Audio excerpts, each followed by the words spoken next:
Il-fuq minn 80% ta' ommijiet minn stupru jażlu li jżommu t-tarbija. 80 and 85% of women who conceive and rape keep their children, do not abort. So, I mean, I'm one person, but I'm speaking for the majority of mothers from rape who do not believe that.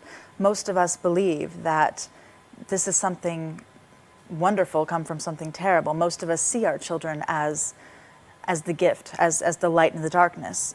Jennifer Christie kienet mara b'karriera miż-żewġa u b'4 tfal, meta f'temp ta' ftit minuti rat ħajjita tinqaleb għal kollox ta' taħt fuq.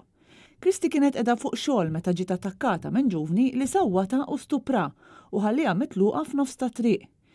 Isofrit ksur, ħsara interna u emoraġija f'moħħha u kellha tgħaddi minn 6 operazzjonijiet wara dan l-attakk, episodju li ħalliha tbati minn attakki tal-epilessija. Iżda meta kienet bdiet it-triq ibsa tal-fejqan mhux biss fiżiku imma anke dak emozjonali u psikoloġiku, ħadet l-aħbar li kienet tqila.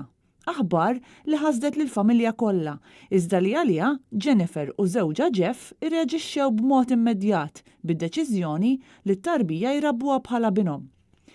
Jennifer tiddeskrivi l-mument meta rat it-tarbija l-ewwel darba fuq ultrasound u tajt li f'dak il-mument meta ħasbet li ħadħoss rabja jew biża' minflok ħasset emozzjonijiet kompletament differenti. That dot and I felt this immediate rush of protectiveness and love, and I smiled at him.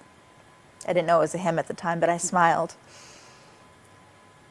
Because for the first time since the attack, I felt something come to life in me again.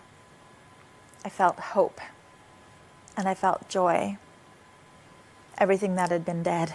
Jennifer tajt li meta ħadu d-deċiżjoni li jżommu t-tarbija, xi tobba ma qablux u qalula li t-tifel se jibqa' jfakkara dejjem f'dan l-episodju ikraħ. Iżdi tajt li għall-kuntrarju it-tifel u xhieda ħajja tas-saħħa li għandhom in-nisa, li l-imħabba hija aktar b'saħħitha mill-mibeda u li l-bidu tal-ħajja ma jiddeterminax il-kumplament tal-ħajja tagħna. Christie ilha l-aħħar snin iddur u titkellem dwar l-esperjenza tagħha, ħaġa li qatt ma ħasbet li se tagħmel, imma li qalet li wassal biex resqu leha eluf ta' nisa li rringrazzjawha tal-li tkellmet dwar l-istorja tagħha u li għenithom jibdlu d-deċiżjoni tagħhom li jabortixxu.